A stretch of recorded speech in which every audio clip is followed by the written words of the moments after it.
राम राम जी। सभी को एकादशी की कथा सुनाने जा रही हूँ। आज एकादशी पुत्रादि एकादशी है। आज उसकी पुत्रादि एकादशी की कथा सुनाने जा रही हूँ। पुत्रादा एकादशी श्रावण शुक्ल 11 एकादशी को पुत्रादा एकादशी अथवा पुत्र प्रदायिनी भी कहते हैं। इस व्रत के प्रधान देवता ब्रह्मा हैं। यह व्रत ब्रह्मा विष्णु महेश तीनों का है। इसके मुख्य अधिकारी ब्रह्मा जी हैं।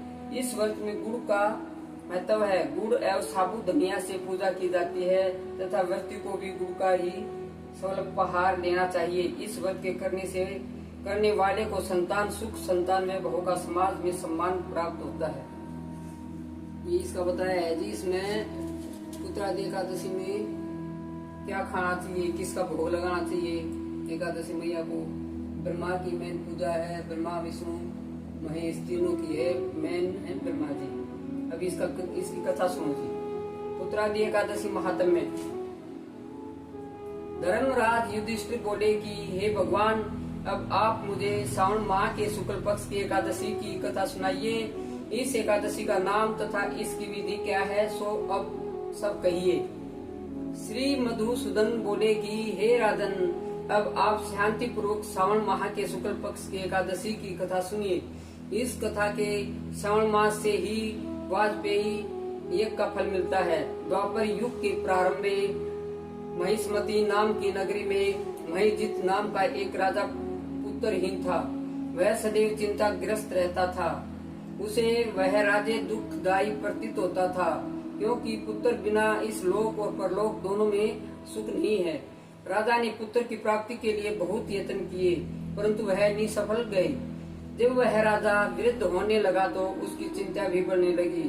एक दिन उस राजा ने प्रजा को संबोधन करके कहा कि न तो मैंने अपने जीवन में पाप किया और न ही अन्याय पूर्वक प्रजा से धन एकत्रित किया। न मैंने कभी किसी देवता ब्राह्मणों को धन छीना और न किसी की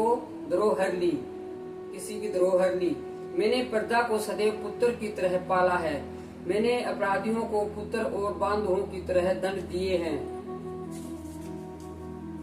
मैंने कभी किसी से राग द्वेष नहीं किया, सबको समान माना है। इस प्रकार धर्म युक्त राज्य करने पर भी मैं इस समय महादुख पा रहा हूँ। सो क्या कारण है, मेरी कुछ भी समझ में नहीं आ रहा है। राजा महिजित की इस बात को विचारने के लिए मंत्रीगण आदि वन को गए। वहाँ वन में जाकर उन्होंने बड़े बड़े मुनियों के दर्शन किए। उस स्थान पर वयोवृद्ध और धर्म के ज्ञाता महर्षि लोमन के पास गए। उन सब ने जाकर महर्षि को यथा योग्य प्रणाम किया। उनके सम्मुख बैठ गए। उनसे विनय करने लगे कि हे देव, हमारे अहोभाग्य हैं कि हमें आपके दर्शन हुए हैं। इस पर लोमस ऋषि बोले कि ब्राह्मणों, आप लोगों की विनय तथा आपके सद्व्यवहार से मैं अत्यंत प्रसन्न हूँ। अब आप मुझे अपने आने का कारण बतलाइए। मैं आपके कार्यों को अपनी शक्ति के अनुसार अवश्य ही पूरा करूँगा, क्योंकि हमारा शरीर भी परोपकार के लिए बना है। इसमें किंचित मात्र भी संदेह नहीं है। लोमस ऋषि के ऐसे वचन सुनकर सब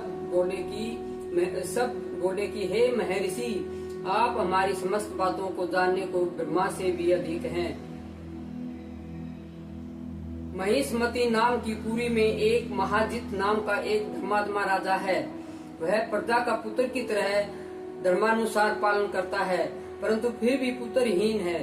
इससे वह अत्यंत दुखी रहता है। हम लोग उस राजा की प्रजा हैं, क्योंकि प्रजा का यह कर्तव्य है कि राजा के सुख में सुख माने और उसके दुख में दुख माने। हमको उसके पुत्रहीन होने का अभी तक कारण प्रतीत नहीं हुआ है। अब जब से आपके दर्शन करे हैं, हमको पूर्ण रूप से विश्वास है कि हमारा कष्ट अब अवश्य ही दूर हो जाएगा। इसलिए अब आप हमको राजा के पुत्र होने का उपाय बताइए। इस पर लोमस ऋषि ने एक क्षण के लिए नेत्र बंद किए और राजा के पूर्व जन्मों का विचार करने लगे। विचार करके बोले कि हे ब्राह्मणों, यही राजा पिछले जन्म में अत्यंत निर्धन था तथा बुरे कर्म किया करता था। एक गांव से दूसरे गांव को घूमा करता। एक दिन ज्येष्ठ मास के शुक्ल पक्ष की द्वादशी के दिन, जो कि 2 दिन से भूखा था, दोपहर के समय एक जलाशय पर पानी पीने गया। उसी समय की एक ब्याही हुई प्यासी गो जल पी रही थी। राजा ने उसको प्यासी ही हटा दिया और स्वयं जल पीने लगा। हे ब्राह्मणों, इसलिए राजा को यह दुख भोगने पड़ रहे हैं। एकादशी के दिन भूखा रहने उसको राजा होना पड़ा और प्यासी गो को हटाने से पुत्र के वियोग का दुख भोगना पड़ा। इस पर सब लोग बोले कि हे महर्षि, शास्त्र में ऐसा लिखा है कि पुण्य से पाप नष्ट हो जाते हैं, इसलिए कृपा करके आप राजा के पूर्व जन्म के पाप नष्ट होने का उपाय बतलाइए, क्योंकि इस पाप के अक्षण होने से पुत्र रत्न की उत्पत्ति होगी।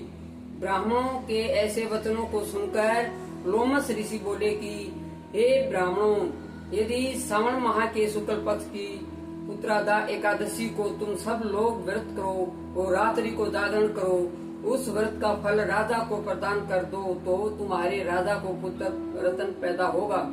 महर्षियों सहित समस्त प्रजा महर्षि लोमस ऋषि के वाक्यों को सुनकर प्रसन्नता पूर्वक अपने नगर को वापस आए। उन सब लोगों ने श्रावण मास के शुक्ल पक्ष की पुत्रादा एकादशी को लोमस ऋषि के आज्ञा के अनुसार विधि पूर्वक व्रत किया और द्वादशी को उसका फल राजा को दिया। उस पुण्य के प्रभाव से रानी ने गर्भ धारण किया और 9 महीने पश्चात उसके एक अत्यंत तेजस्वी पुत्र रत्न उत्पन्न हुआ। हे राजन, इसलिए इस एकादशी का नाम पुत्रादा पड़ा।